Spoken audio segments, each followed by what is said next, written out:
There are no words to help go through something like what we went through.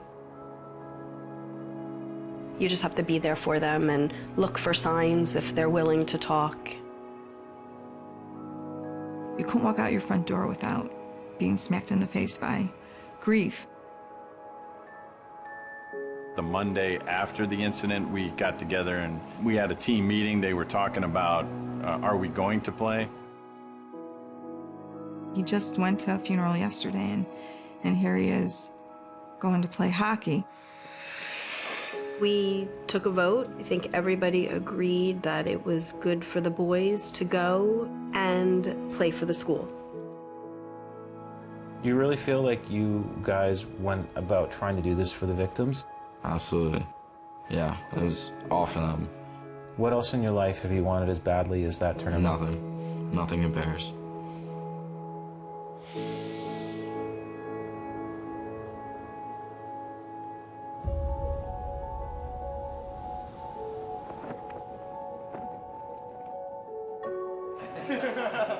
Seriously, I got enough clear. We don't allow washouts here. Oh yeah, no washouts. Oh, coach is here. All right, coach, we can get that one-on-one we've been waiting for a while. We couldn't do any better than just this. These are the Eagles.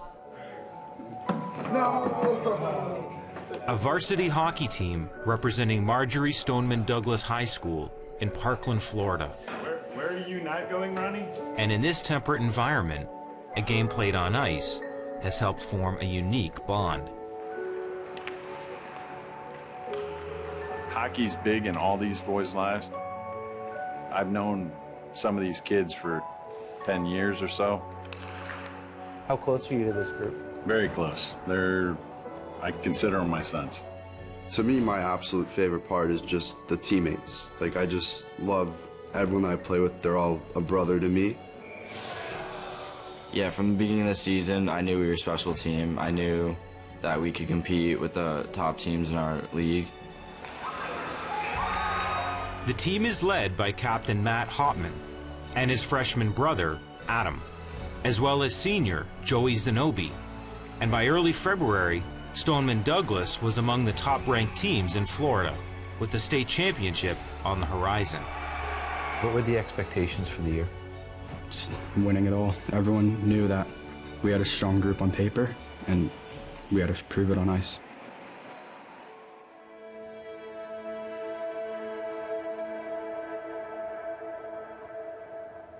But on February 14th, Valentine's Day, on a bright, sunny Florida afternoon, the lives of every Stoneman Douglas student changed forever. It was basically just a normal day. We did have a fire drill earlier in the day. So as I'm walking to my position for the fire drill, I hear one of my teachers screaming, "Everyone get back to your classes." 911, what is your emergency? My son is in Stoneman Douglas High School. He said he heard noises and pops, and he thinks there's a shooting going on at the school. And I heard teachers like waving their arms and like pointing to the direction to just run. And I kept hearing gunshots.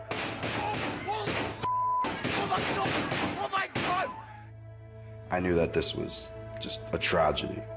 We are getting multiple patients brought to the command post. We're going to need a perimeter around the school. We have parents running in the building. We just got texts from people saying, "I just walked over a dead body. My friend just got shot. This is real." I held the door open for my classroom because I was standing next to it, and then I waited till the hallway was clear and closed the door, turned off the lights, hid in the corner. How long were you in the corner for? From 2:30 to 4:30. 2 very stressful hours. Breaking news, you might say heartbreaking news. Police say that a shooter, believed to be just 19 years old, opened fire at his former high school. At least 17 people are dead, making this one of the deadliest mass shootings in American history. With the world watching, Stoneman Douglas mourned. Though no members of the varsity hockey team were hurt, they lost friends. Sport became an afterthought, until the team sat down for a meeting 3 days later. We just kind of talked about how we were going to compete in the state championship. We wanted to bring positivity and happiness back to our community. And we just spoke about that and how it was our dream to win this. The thing is, we talked about that you're kind of representing a little more than just ourselves and the team. It's the whole community. And we all agreed that whether we went there and lost every game or whether we went there and won every game, that we were always going to walk out with a smile on our face. The Stoneman Douglas hockey team is in Southwest Florida for a tournament. It's the first time the players have hit the ice since the shooting killed 17 people at their school last week. The Eagles start by losing all 3 round-robin games, making them the lowest-ranked team heading into the playoff rounds. Disappointing finish here for Marjorie Stoneman Douglas High School hockey tonight. I'm like, you know what, I think this might have been a bad decision. Like, it's too soon. I was very concerned that night, you know, the emotions of the past weeks catching up with the boys. Is there any part of you that's now doubting the ability to win the championship at all? It was actually the complete opposite. We weren't taking this 0-3 and making it 0-4. We were making this a 1-3 and then a 2-3. Those first 3 games, they were just a warm-up. We never doubted ourselves. We knew what we could do.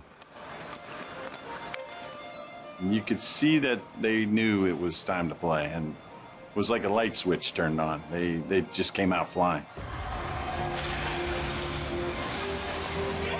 I believe we played the best game we played all season. They played out of their minds. The number 17 keeps coming up. There was an empty net goal scored with 17 seconds left in the game. I just picked the puck up, went around one defenseman, took a couple steps, and hit the empty net.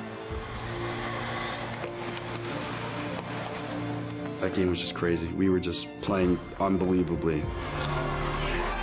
Nothing was stopping us from winning that game. Like, every time we scored, like, I would get, like, goosebumps. With Stoneman Douglas up 3 in the championship game, the players couldn't help but reflect on the 17 victims. I do believe they were there. I knew they were there. There was times where I just felt like we have 17 other players on our team right now. We're at a huge advantage.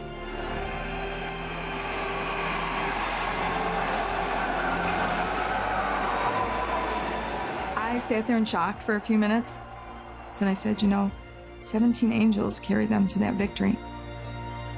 This wasn't for us, this was for the 17 victims. We played for them. So passionate, so emotional, it's all for them.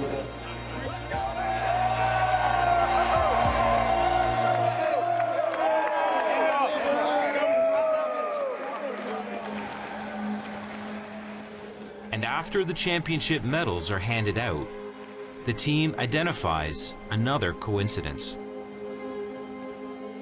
One of the players on our team counted out the players and said, wow, like, this is just meant to be. Matthew Horowitz was on the bench counting the players and noticed that there were 17 of us and there were 17 victims that died.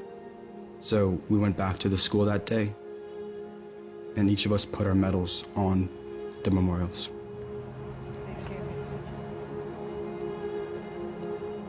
Taking the medal off my head and putting it on that one, it was probably the best thing I could have done.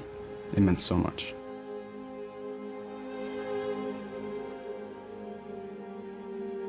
Yeah, it was unbelievable. That's I'm not usually an emotional person, but that was something to be had. Proud of them. Very proud. Very proud. I think the community as a whole, it's going to take time, a lot of time for everybody, but for the boys to have had this weekend away and want to work for the same goal, I think that's truly pretty incredible. That tournament wasn't for us, it was all for them. That's what we had to play for our school, for our community, for the victims, for their families, for everyone.